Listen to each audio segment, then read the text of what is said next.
ஓம் தத்புருஷாய வித்மகே வக்கரதுண்டாய தீமகி தன்னோ தந்தி பிரச்சோதயா. ஓம் ஆதித்யாயஷ சோமாய மங்களாய புதயஷ குரு சுக்கர சனியப்யட்ச ராகவ கேதவ நமக. உலகெங்கும் வாழும் புது யுகம் உறவுகளுக்கு ராஜயோக அன்பு வணக்கம். நிகழ்ச்சியை பார்த்துக்கிட்டு இருக்கிற உங்களுக்கு குலதெய்வ ஆசையும் நவகிரக அனுகிரகமும் முழுமையாக கிடைக்க வேண்டிய பிரார்த்தனையோடு உங்கள் ராஜயோகம் டாக்டர் கே ராம். ஏஸ்ட்ரோ 360 நிகழ்ச்சியில் இன்றைக்கி நம்ம பார்க்க போகிறது எண் கணித சாஸ்திரப்படி 5ஆம் தேதியில் பிறந்தவர்களுக்கு எந்த மாதிரியான அதிர்ஷ்டம் அல்லது அந்த அதிர்ஷ்டம் எந்த வயசில் வருது அப்படிங்கிற விஷயத்தை விரிவாக பார்க்கலாம். பொதுவாகவே ஆணாக இருந்தாலும் பெண்ணாக இருந்தாலும் நீங்கள் பிறந்த தேதி 5ஆக இருந்ததுன்னு வைங்களே, அதாவது பிறந்த தேதி 5 அல்லது 14 அல்லது 23 தேதிகளில் பிறந்தவர்களுக்கு பார்த்தீங்கன்னா பிறப்பு எண் அப்படிங்கிறது 5, அதாவது உங்களுடைய ஆதிக்க எண் அப்படிங்கிறது 5 வருது. இந்த மாதிரியான 5ஆம் தேதியில் பிறந்த உங்களுக்கு உங்களுடைய வாழ்க்கை அப்படிங்கிறது உங்களுடைய வாழ்க்கையை நீங்களாகவே திட்டமிட்டு செயல்படுத்தக்கூடிய பக்குவம் அதிகமாக இருந்துகிட்ருக்கும் அப்படிங்கிறது உண்மை. வாழ்க்கையில் ஏதாவது ஒரு நேரத்தில் அடுத்தவங்க ஆலோசனை தேவைப்படும் எல்லோருக்குமே. ஆனால் 5ஆம் எண் ஆதிக்கத்தில் பிறந்த உங்களுக்கு அடுத்தவங்களுடைய ஆலோசனையோ அடுத்தவங்களுடைய உதவியோ அடுத்தவங்களுடைய தயவோ இல்லாமல் இந்த உலகத்தில் தன பன பாக்கியத்தோடு தாராளமாக வளம் வரக்கூடிய பாக்கியங்கள் ஏராளமாக கிடைச்சது அப்படிங்கிறது யதார்த்தம். இதே மாதிரி 5ஆம் தேதியில் பிறந்தவங்க பொதுவாகவே இந்த படிப்பு படித்தா இந்த உத்தியோகத்துக்கு போகலாம், இந்த கல்வியை கற்றுக்கிட்டா இந்த மாதிரியான உத்தியோகம் கிடைக்கும் அப்படிங்கிறது பரவலான எண்ணம் அப்படிங்கிறத விட பொதுப்படையான எண்ணம் வந்துட்டு இருக்குது. ஆனால் எதுவாக இருந்தாலும் நம்ம உத்தியோகம் போகிறோம் அப்படிங்கிறத விட நாம் முதலாளியாக இருந்து 4 குடும்பத்துக்கு உத்தியோகம் தரணுங்கிற எண்ணம் சின்ன வயசுலேயே நிச்சயமாக இருந்துகிட்டு இருக்கும். 5ஆம் எண் ஆதிக்கத்தில் பிறந்த உங்களுக்கு கற்று கொடுக்கக்கூடிய கல்வி அப்படிங்கிறத விட கற்று கொடுக்காமலேயே ஒரு சில கலை சார்ந்த விஷயங்கள் உங்களுடைய நுனி நாக்கில் வந்துட்டு இருக்கும்.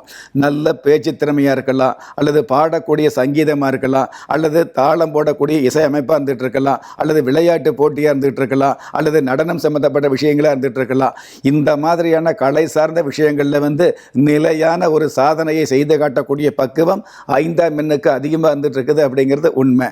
நம்ம ஒரு புத்தகம் முழுவதும் எழுதி ஒரு தத்துவத்தை சொல்கிறோம் இல்லையா, இந்த புத்தகத்தை படித்தோம் அப்படின்னா வாழ்க்கையில் எப்படி வாழலாம், எப்படி முன்னேறலாம், எந்த மாதிரியான ஒழுக்கம் அப்படிங்கிற விஷயத்தை ஒரு புத்தகத்தை முழுவதும் நம்ம படிக்க வேண்டியது இருக்கும். ஆனால் 2 வரிகளில் தத்துவத்தை சொல்லி உங்களுடைய வாழ்க்கையை மாற்றி காட்டக்கூடிய பித்து பிடித்த மனித வாழ்க்கையை மிகப்பெரிய அளவுக்கு மாற்றி சொத்து சுகத்தை கொடுக்கக்கூடிய தத்துவத்தை பிளிரவிடக்கூடிய பாக்கியம் இந்த 5ஆம் எண்ணுக்கு அதிகமாக வந்துட்டு இருக்குது அப்படிங்கிறது உண்மை.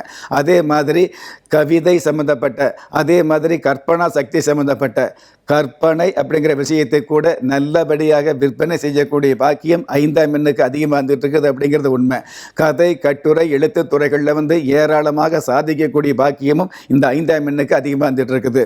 பொதுவாகவே 5ஆம் எண்ணுக்கு பார்த்தீங்கன்னா சூரிய பகவானுடைய ஆதிக்க எண் என்று சொல்லக்கூடிய 1ஆம் எண் சாதகமாக இருந்துட்டு இருக்கும். அதே மாதிரி 2ஆம் எண் 5ஆம் எண்ணுக்கு சாதகமாக இருந்துட்டு இருக்கும். அதே மாதிரி 7ஆம் எண்ணு கூட ஞானகாரகன் கேது பகவானுடைய ஆதிக்கம் இருந்த நம்பர் 7 கூட பார்த்தீங்கன்னா இந்த 5ஆம் எண்ணுக்கு சாதகமாக தான் இருந்துட்டு இருக்குது. உலகத்தில் பாதகமான சூழலை கூட சாதகமாக்கி அதில் சாதித்து காட்டக்கூடிய பக்குவம் 5ஆம் எண்ணுக்கு அதிகமாக இருக்குது அப்படிங்கிறது உண்மை.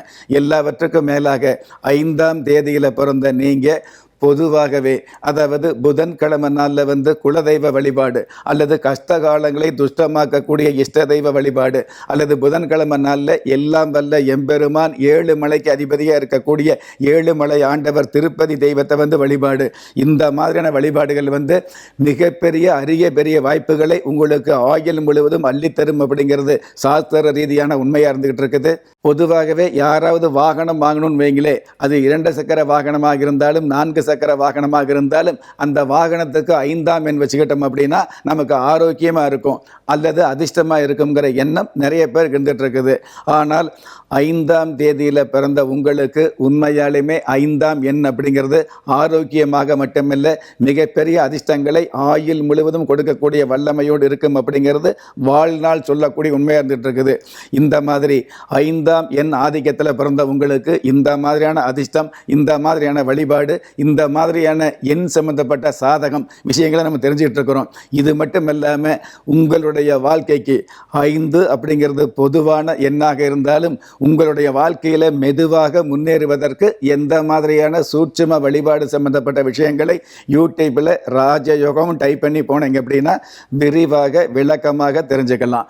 எது எப்படி இருந்தாலும் ஒரு மனுஷால யாரு கைவிட்டாலும் ஆன்மீகம் கைவிடாது என்ற அனுபவ உண்மையோடு அண்ட நிழலும் இல்லை, ஆதரிப்பார் யாரும் இல்லை என்ற நிலையில் உள்ளவர்களை குலதெய்வம் கைவிடுவதில்லை என்ற என்னுடைய ஆழமான ஆன்மீகத்தையும் பதிவு செய்து அகில உலகத்தில் உள்ள அத்துண தெய்வங்களின் அனுகிரகமும் ஈரேல் உலகத்தில் உள்ள எல்லா சக்திகளின் ஒட்டுமொத்த ஆசீர்வாதங்களும் உலக மக்கள் அனைவருக்குமே கிடைக்க வேண்டிய பிரார்த்தனையோடும் வாழ்த்துக்களோடும் உங்கள் ராஜ யோகம் டாக்டர் கே ராம். திறமை இருந்தும் வறுமையில் வாடுகிறீர்களா? விதியை நொந்து விரக்தியில் இருக்கிறீர்களா? முயற்சிகள் செய்தும் முன்னேற்றம் கிடைக்கவில்லையா? களஸ்திரம் அமையாமல் கவலைப்படுகிறீர்களா? தாய்மையடையாமல் தவித்து நிற்கிறீர்களா? நவரத்தினம் போட்டும் நன்மைகள் கிடைக்கவில்லையா? பெயர் மாற்றம் செய்தும் பிரயோஜனம் இல்லையா? எந்திரத்தை நம்பி மந்திரத்தை சொல்லியும் மாற்றம் கிடைக்கவில்லையா? எண்கணிதத்தை நம்பி எழுத்தை மாற்றியும் ஏற்றம் கிடைக்கவில்லையா? வாஸ்துவை நம்பி வாசலை மாற்றியும் வளம் காணவில்லையா? ஹோமத்தை வளர்த்து யாகத்தை செய்தும் யோகத்தை காணவில்லையா?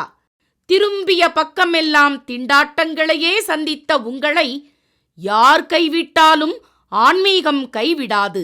ஆம், அண்ட நிழலுமில்லை, ஆதரிக்க யாரும் இல்லாதவர்களை குலதெய்வம் கைவிடுவதில்லை.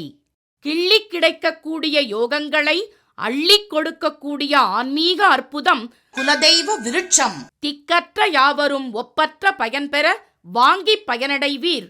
குலதெய்வ விருட்சம். குலதெய்வ விருட்சம் குடும்பமே சுபிட்சம்.